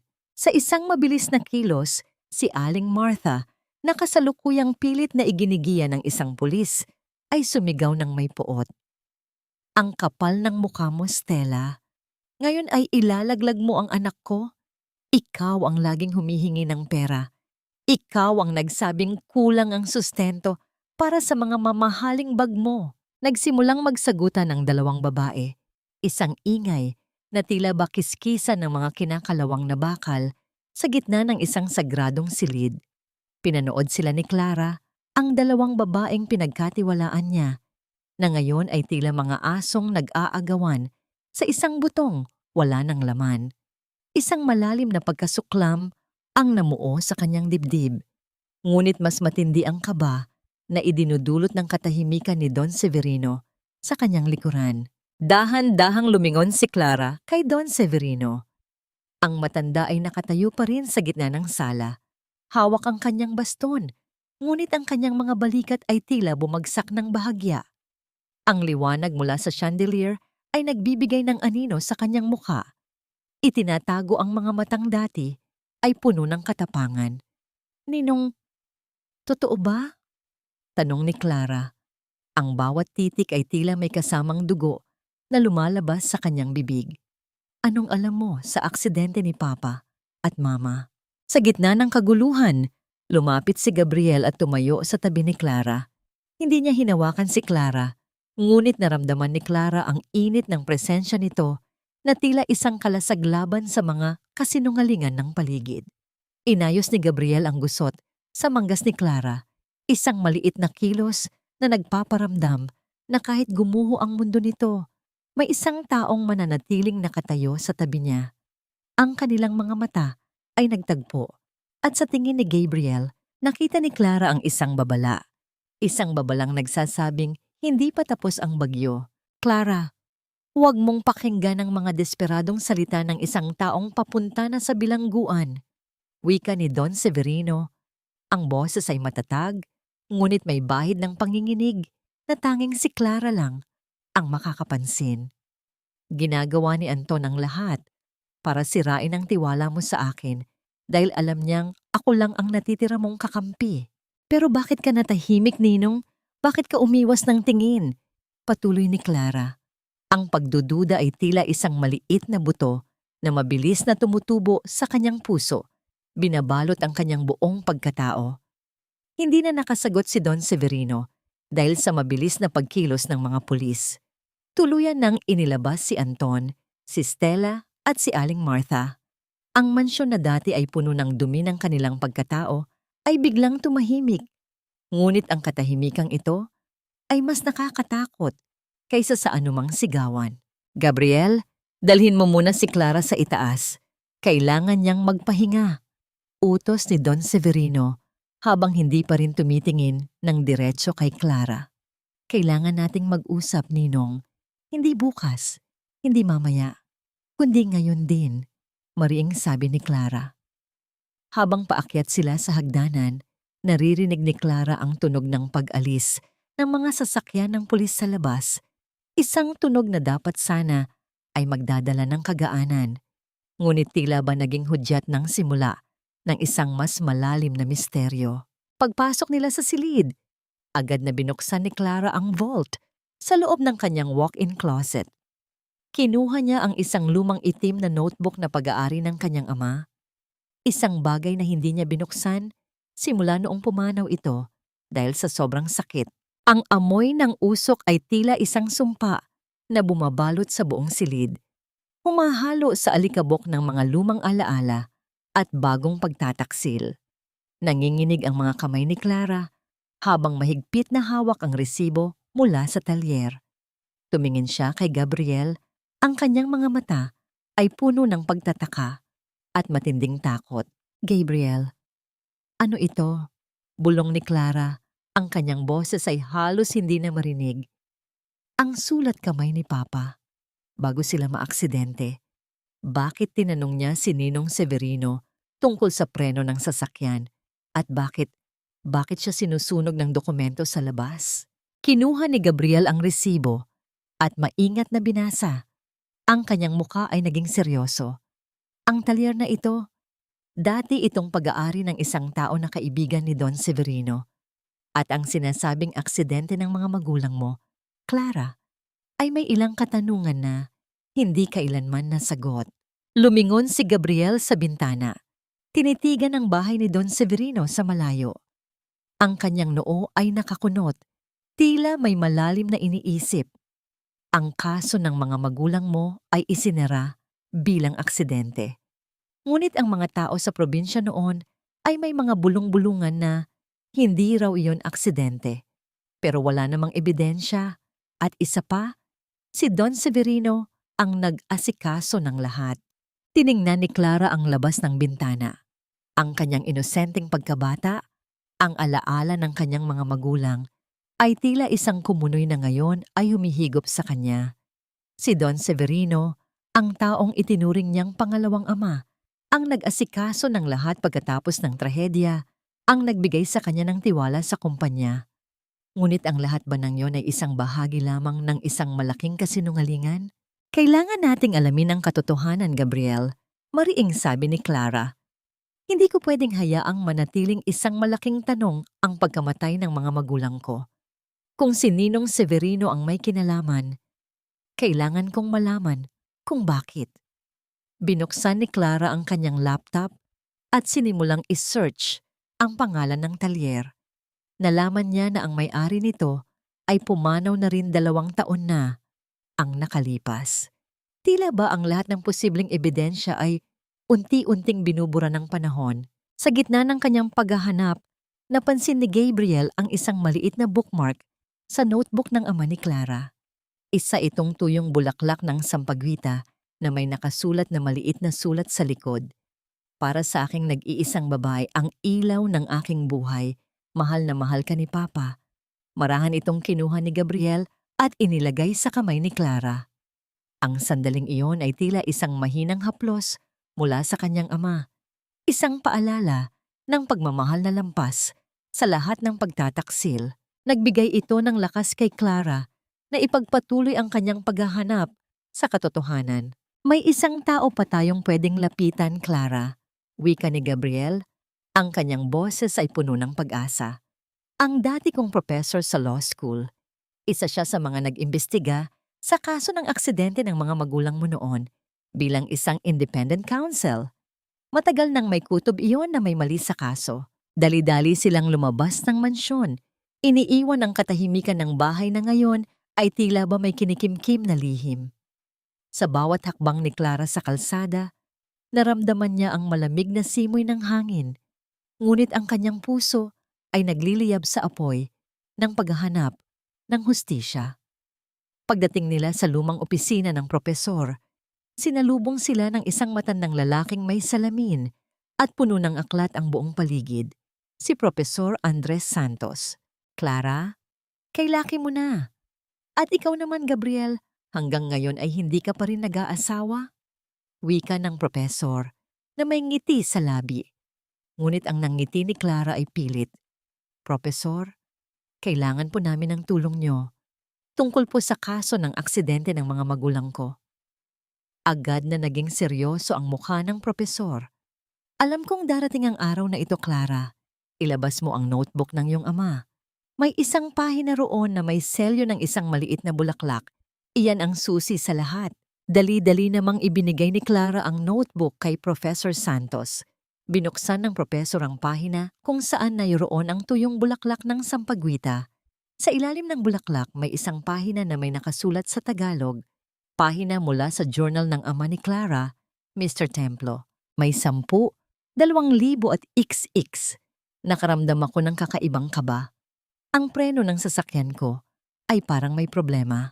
Nagulat ako nang makita ko ang pangalan ni Severino sa resibo ng talyer. Alam kong magaling siyang kaibigan, pero bakit niya ipinapagawa ang sasakyan ko nang hindi ko alam? May malaki akong hinala na may mas malalim pa rito. Kung sakaling may mangyari sa akin, alam kong si Severino ang may kinalaman. At ang dahilan ay tungkol sa mga lupa natin sa probinsya na gusto niyang bilhin sa murang halaga. Hindi ko ito hahayaan. Iingatan ko ang pamilya ko at ang lahat ng pinaghirapan namin. Nanginginig ang mga kamay ni Clara habang binabasa ang mga huling salita ng kanyang ama. Ang mundo niya ay tila bumaliktad. Ang taong pinagkatiwalaan niya, ang taong nagbigay sa kanya ng ginhawa, pagkatapos ng trahedya, ang siyang nasa likod pala ng lahat. Ang tunog ng mga yabag sa hagdanan ay tila mga tambol na nagbabadya ng panganib, ngunit mas malakas ang tibok ng puso ni Clara na pilit niyang pinapakalma. Hindi na lang ito tungkol sa pera o pagtataksil, ito ay tungkol sa buhay. Ang buhay ng kanyang mga magulang at ngayon, ang buhay niya at ni Gabriel. Kailangan nating lumabas dito sa likuran. May daan doon patungo sa eskinita. Sigaw ni Professor Santos, sabay turo sa isang maliit na pinto na nakatago sa likod ng mga estante ng libro. Mabilis na kumilos ang tatlo. Ang bawat isa ay may bigat ng pag-asa at takot sa kanilang mga balikat. Nang makalabas sila sa eskinita, ang amoy ng usok mula sa mga sasakyan at ang ingay ng trapiko sa lungsod ay tila isang malaking pagtanggap sa kanilang muling pagtakas. Ngunit alam nilang hindi pa sila ligtas. Alam ni Don Severino ang bawat galaw ni Clara at alam din nito kung gaano kahalaga ang propesor sa kaso ng kanyang mga magulang. Kailangan nating makahanap ng lugar kung saan tayo makakapagtago at makakapagplano. Hindi tayo pwedeng bumalik sa mansyon. Wika ni Clara, ang kanyang boses ay nanginginig pa rin. May maliit akong safe house sa probinsya, Clara. Hindi yun matutunton ni Severino, pero kailangan nating mag-ingat sa daan. Tugon ni Gabriel, sabay hawak sa kamay ni Clara. Ang init ng kanyang palad ay nagbigay ng panandaliang kapanatagan kay Clara. Dali-dali silang sumakay sa kotse ni Gabriel. Habang mabilis silang nagmamaneho palayo, napansin ni Clara ang itim na van na sumusunod sa kanila. Ang kanyang puso ay tila tumalon sa takot. Sinusundan tayo, sigaw ni Clara. Huwag kang mag-alala, Clara. Alam ko ang mga pasikot-sikot sa lugar na ito. Hinding-hindi nila tayo mahuhuli, sagot ni Gabriel, sabay pitik sa manibela at lumiko sa isang makipot na eskinita. Naging isang pelikulang puno ng aksyon ang kanilang pagtakas. Ang bawat liko ay puno ng tensyon. Bawat daan ay tila ba isang patibong. Pinikit ni Clara ang kanyang mga mata. Pilit na pinapakalma ang kanyang sarili. Hindi siya pwedeng bumigay ngayon. Kailangan niyang maging matatag para sa kanyang mga magulang. Sa gitna ng pagtakas, naipit sila sa trapiko. Napansin ni Gabriel ang panginginig ng kamay ni Clara. Dahan-dahan niyang kinuha ang kamay nito at inihawak sa kanyang dibdib. Kahit anong mangyari, Clara, hindi kita iiwan. Bulong niya. Sa sandaling iyon, sa gitna ng panganib, naramdaman ni Clara ang isang kakaibang kapayapaan. Ang init ng katawan ni Gabriel, ang malakas na tibok ng puso nito, ay tila isang sumpa ng proteksyon. Ito ang kilig na may kasamang kapanatagan, ang uri ng pag-ibig na matagal na niyang hinahanap. Nang makarating sila sa probinsya, ang maliit na kubo na safe house ni Gabriel ay tila isang kanlungan mula sa lahat ng panganib. Malayo ito sa kabihasnan napapaligiran ng mga puno at mga halaman. Isang lugar kung saan tanging ang tunog ng kalikasan ang maririnig. Magpahinga ka muna, Clara. Ako na ang bahala sa lahat. Wika ni Gabriel, sabay ayos ng kumot kay Clara. Ngunit hindi makatulog si Clara. Ang kanyang isipan ay abala sa pagbuo ng mga katanungan. Kung si Don Severino ang nasa likod ng pagkamatay ng kanyang mga magulang, bakit niya ito ginawa? At bakit niya itinago kay Clara ang lahat? Lumabas si Clara ng kubo at nakita niya si Gabriel nakausap si Professor Santos sa isang sulok. Ang professor ay may hawak na isang lumang brown envelope. Professor, ano po ang nasa loob ng sobreng iyan? Tanong ni Clara. Nagkatinginan si Professor Santos at Gabriel. Ang kanilang mga mukha ay puno ng lungkot. Clara, ito ang tunay na forensic report ng aksidente ng iyong mga magulang. Nakuha ko ito mula sa isang dating kaibigan na pulis na nag-imbestiga sa kaso. Dahan-dahang binuksan ni Professor Santos ang envelope. Sa loob ay may mga litrato ng sasakyan pagkatapos ng aksidente, durog na durog, at may isang litrato ng isang parte ng preno, putol at tila sinadya. Ang dahilan ng aksidente ay hindi pagpalya ng preno, Clara. Wika ni Professor Santos, ang kanyang boses ay mabigat. Mayroong isang maliit na bahagi ng preno na sadya talagang pinutol. At sa ilalim ng upuan ng iyong ama, may nakita ang pulis na isang maliit na recorder. Iyan ang hinanap ni Severino pagkatapos ng aksidente. Nanlaki ang mga mata ni Clara. Recorder? Anong laman ng recorder na yon? Nandoon ang huling pag-uusap ng iyong ama at ni Don Severino. Nakatago yon sa safe deposit box ko sa bangko. Hindi ko ito inilabas noon dahil sa takot. Pero ngayon, oras na para malaman mo ang katotohanan, wika ni Professor Santos. Ang bawat salita ni Anton sa telepono ay tila mga bala na tumatama sa dibdib ni Clara. Ngunit mas matindi ang hapdi ng pagtataksil na naramdaman niya nang malaman niyang si Anton pala ang nagbigay ng lokasyon sa mga tauhan ni Severino. Tumingin siya kay Gabriel at Professor Santos. Ang kanyang mga mata ay puno ng pag-asa na makahanap ng paraan para makatakas sa trahedyang tila ba nakakulong na sila. Kailangan nating lumabas dito, Clara. Ngayon na! Sigaw ni Professor Santos, sabay turo sa likod ng kubo. Mayroon doon isang maliit na lagusan na patungo sa kagubatan. Isang daan na alam ni Gabriel dahil sa kanyang pagkabata. Huwag kayong mag-alala, Clara. Mayroon akong nakatagong motor sa likod. Gamitin natin yon para makatakas. Wika ni Gabriel. Sabay hila kay Clara patungo sa likod ng kubo. Habang mabilis silang kumikilos, naririnig nila ang mga yabag ng mga tauhan ni Anton na papalapit. Ang kanilang puso ay tila gustong kumawala sa kanilang dibdib.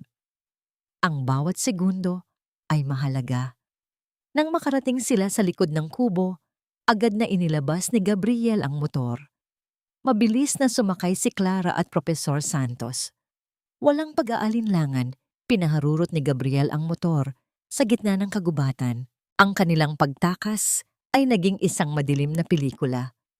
Ang mga sanga ng puno ay humahampas sa kanilang mukha.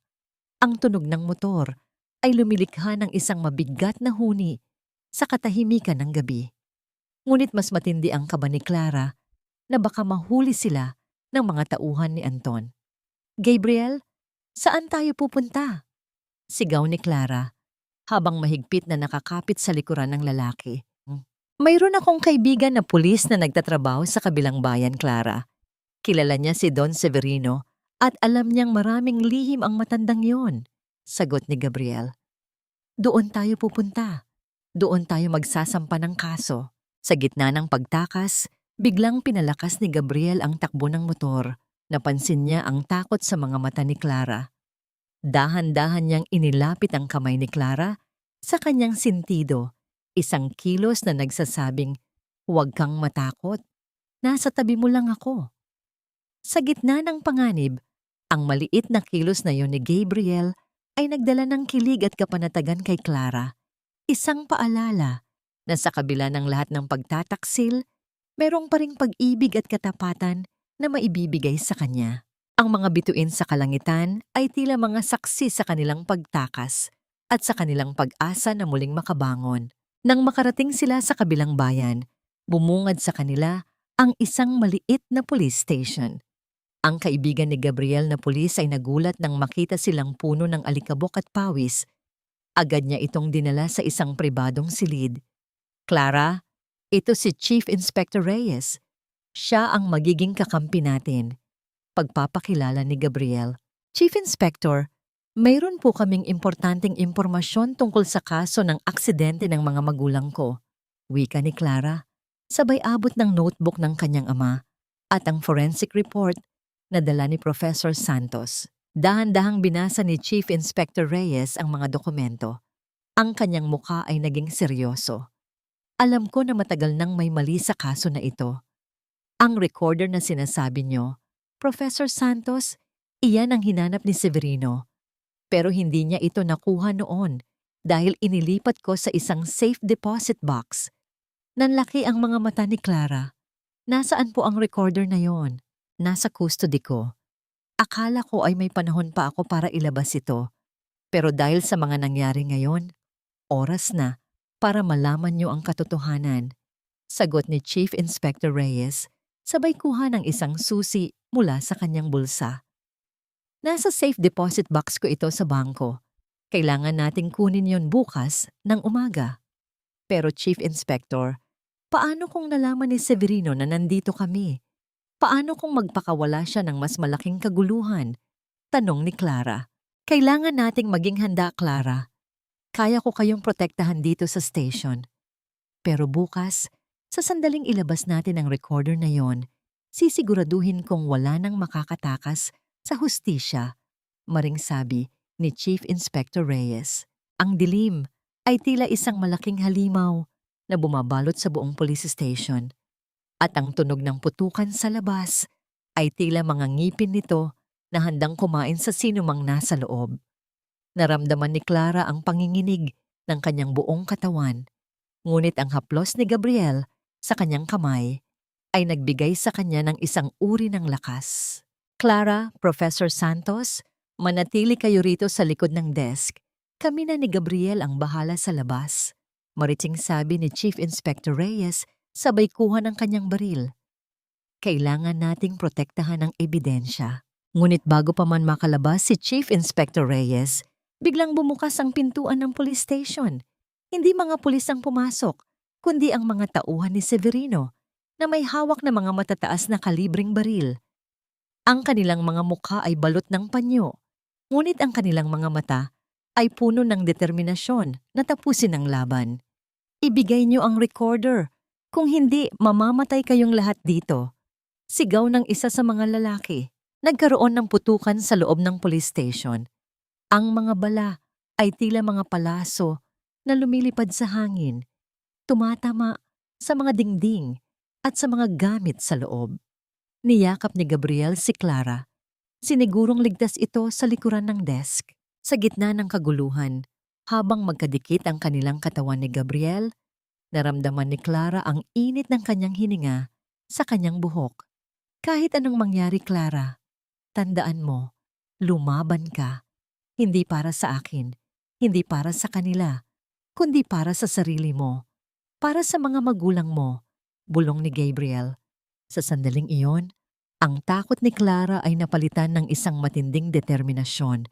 Ang pag-ibig ni Gabriel ay tila isang sandata na nagbigay sa kanya ng tapang. Dahil sa dami ng kalaban, unti-unting napipilitang umatras si Chief Inspector Reyes at ang kanyang mga tauhan.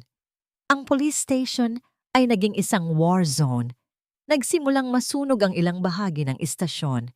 Hindi natin sila pwedeng hayaang makuha ang recorder, sigaw ni Professor Santos. Ngunit huli na ang lahat. Isang malakas na pagsabog ang narinig mula sa vault. At nang lumingon si Clara, nakita niya si Anton na hawak ang maliit na recorder. Ang kanyang mukha ay puno ng tagumpay. Nakuha ko na. Ngayon, wala nang ebidensya. Sigaw ni Anton, sabay tawa ng nakakainsulto. Biglang bumukas ang pintuan sa likod ng police station. Ito ay ang mga reinforcement ng pulisya mula sa kalapit na bayan na rumesponde sa tawag ni Chief Inspector Reyes. Nagsimulang magkaroon ng mas matinding putukan. Dahil sa kaguluhan, nagkaroon ng pagkakataon si Clara. Sa isang mabilis na kilos, tumakbo siya patungo kay Anton at sinubukang hablutin ang recorder. "Anton, ibalik mo yan! Iyan ang katotohanan!" Sigaw ni Clara, ngunit mas malakas si Anton. Itinulak niya si Clara, dahilan para matumba ito sa sahig. Ngunit sa pagbagsak ni Clara, nakita niya ang isang maliit na bagay na nahulog mula sa bulsa ni Anton. Isang cellphone. Kinuha ni Clara ang cellphone ni Anton. Nakita niya ang isang text message na galing kay Rico. Mensahe mula kay Rico. "Kuya Anton, nalaman po namin ang recorder. Nasa police station sa kabilang bayan. Si Ninong Severino na po ang bahala sa lahat. Basta siguraduhin niyo lang na hindi kayo makakalimot sa pinag-usapan natin. Ang kailangan kong pondo para sa bagong proyekto ko." Namutla si Clara. Si Rico, ang sarili niyang kapatid, ang nagbigay ng impormasyon kay Anton. Muling gumuho ang kanyang mundo. Hindi lang pala si Anton at Stella ang nagtaksil sa kanya. Pati ang kanyang kapatid ay handang ibenta siya para sa pera.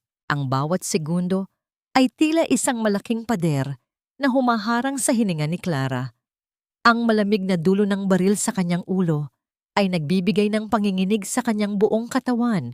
Ngunit ang kanyang mga mata ay nanatiling nakatitig sa walang emosyong mukha ni Don Severino. Nakita niya ang isang makasalanang ngiti sa mga labi ng matanda.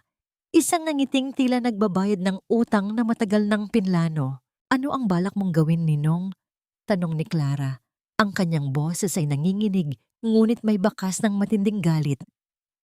"Papatayin mo rin ako, gaya ng ginawa mo sa mga magulang ko?" Tumaas ang isang kilay ni Don Severino. "Hindi ako pumapatay, Clara.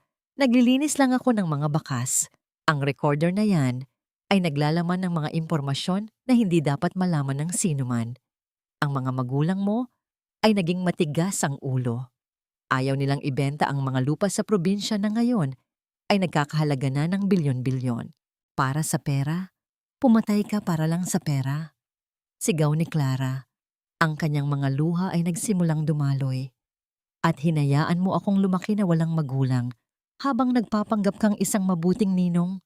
Iyon ang tinatawag na sakripisyo, Clara. Para sa mas malaking larawan," sagot ni Don Severino. Ang kanyang boses ay malamig at walang bahid ng pagsisisi. "Dapat ay pinasalamatan mo ako. Kung hindi dahil sa akin, wala kang anumang kumpanya ngayon. Walang anumang mana. At ngayon, ipagpapatuloy ko lang ang dapat kong gawin." Ngunit bago pa man makaputok si Don Severino, isang malakas na suntok ang tumama sa kanyang mukha. Si Gabriel, sa kabila ng putukan at kaguluhan, nagawa niyang makalapit kay Clara at protektahan ito. Agad na sumunod ang Chief Inspector Reyes at ang kanyang mga tauhan, habang patuloy silang nakikipagpalitan ng putok sa mga tauhan ni Severino. Naging isang malaking engkwentro ang loob ng police station. Ang mga bala ay lumilipad sa hangin, ang tunog ng mga basag na salamin, at ang sigawan ay bumabalot sa buong paligid. Golden moment, sa gitna ng gulo, hinawakan ni Gabriel ang kamay ni Clara. "Clara, kunin mo ang recorder. Tumakbo ka." Sigaw niya. Ngunit imbes na tumakbo, tiningnan ni Clara si Gabriel.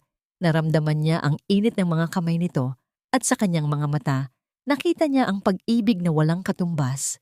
Hindi siya pwedeng tumakbo at iwan si Gabriel. Hindi na siya magiging biktima. Nang makita ni Clara ang recorder na nahulog mula sa kamay ni Don Severino, mabilis niya itong kinuha. Ngunit bago pa man siya makakilos, biglang sumulpot si Rico. Ang kanyang mukha ay puno ng takot at galit. Hawak ang isang matalim na kutsilyo. "Ate, ibigay mo ang recorder na yan. Si Ninong Severino ang nagbabayad para sa akin. Kailangan ko ang pera para sa proyekto ko." Sigaw ni Rico. Napaatras si Clara. Ang kanyang kapatid, ang taong minahal niya ng buong puso, ang taong pinagkatiwalaan niya ng kanyang kinabukasan, ngayon ay handang saktan siya para sa pera. Rico, huwag. Pamilya tayo. Sigaw ni Clara. Ang kanyang boses ay puno ng sakit. Ngunit huli na ang lahat. Tumaas ang kutsilyo ni Rico, handang saksakin si Clara. Ngunit bago pa man matamaan si Clara, isang malakas na putok ang narinig. Napatingin si Clara at nakita niya si Rico na bumagsak sa sahig. Ang kanyang balikat ay duguan. Si Chief Inspector Reyes ang bumaril. "Patawad, Ma'am Clara. Walang sino man ang pwedeng manakit sa'yo," wika ni Chief Inspector Reyes. Ang kanyang mukha ay puno ng determinasyon. Nagpatuloy ang putukan. Maraming tauhan ni Severino ang natumba, habang ang iba ay nagsisimula ng umatras. Sa gitna ng kaguluhan, nakita ni Clara si Don Severino na pilit na tumatakas. "Huwag kang tumakas, Ninong. Harapin mo ang katotohanan," sigaw ni Clara. Sabay takbo at hinabol si Don Severino. Ngunit ang matanda ay mas mabilis. Umakyat siya sa bubong ng police station. Hawak ang isang baril. Tumingin si Clara sa ibaba at nakita niya si Gabriel na duguan sa sahig. Ang kanyang puso ay tila nadurog. "Gabriel!" sigaw ni Clara. "Kunin mo siya, Clara. Kunin mo ang hustisya." Sigaw ni Gabriel. Ang kanyang boses ay mahina. Sa gitna ng kanyang galit at sakit, tumakbo si Clara sa bubong. Doon, nagkaharap sila ni Don Severino. Ang matanda ay nakatayo sa dulo ng bubong. Ang kanyang mga mata ay puno ng kabaliwan. "Hindi mo ako pwedeng talunin, Clara. Ako ang nagbigay sa iyo ng lahat. Kung hindi dahil sa akin, wala kang anumang kumpanya ngayon," sigaw ni Don Severino. "Pero wala kang karapatang patayin ang mga magulang ko. Wala kang karapatang nakawin ang pamilya ko," sigaw ni Clara. Sabay abot sa recorder. "Ang katotohanan ang mananalo, Ninong, hindi ang kasakiman mo." Sa huling sandali, sinubukan ni Don Severino na barilin si Clara. Ngunit mas mabilis si Clara. Itinapon niya ang recorder sa paa ng matanda. Napatingin si Don Severino sa recorder at sa sandaling iyon, sinipa ni Clara ang baril nito. Nahulog si Don Severino mula sa bubong ng police station. Ang kanyang katawan ay bumagsak sa sahig. Ang tunog ay tila isang malakas na pagsabog. Ang pagbagsak ni Don Severino ay nagdala ng isang nakabibinging katahimikan sa paligid. Ngunit sa loob ng puso ni Clara, patuloy ang matinding giyera. Sa gitna ng nagkakagulong police station, dahan-dahan siyang bumaba mula sa bubong. Ang kanyang mga mata ay nanatiling nakatitig sa walang buhay na katawan ng matanda. Ang recorder na naglalaman ng katotohanan ay nanatili sa kanyang kamay. Isang munting aparato na naging simbolo ng kanyang pagbangon mula sa abo. Ngunit ang tagumpay na yon ay may kaakibat na matinding sakit. Nakita niya si Gabriel, duguan at walang malay, habang inaalalayan ng mga paramedics. Naramdaman ni Clara ang pagbagsak ng kanyang mga tuhod. Hindi niya kayang mawala si Gabriel. Hindi ngayon. Hindi matapos ang lahat ng pinagdaanan nila. "Gabriel, huwag mo akong iwan," bulong ni Clara, habang mahigpit na hawak ang kamay ng lalaki. Dinala si Gabriel sa ospital, kasama si Rico na duguan din. Si Chief Inspector Reyes, bagamat sugatan, ay nanatili sa police station para ayusin ang lahat ng dokumento at ebidensya. Ang kaso laban kay Don Severino, Anton, Stella at Aling Martha ay tuluyan ng nabuo. Lumipas ang mga araw, linggo at buwan. Si Gabriel ay unti-unting gumaling mula sa kanyang mga sugat, ngunit ang paghihilom ng puso ni Clara ay mas matagal. Sa bawat paggising niya, naalala niya ang mga sakripisyo, ang mga pagtataksil, at ang mga taong nawala sa kanyang buhay.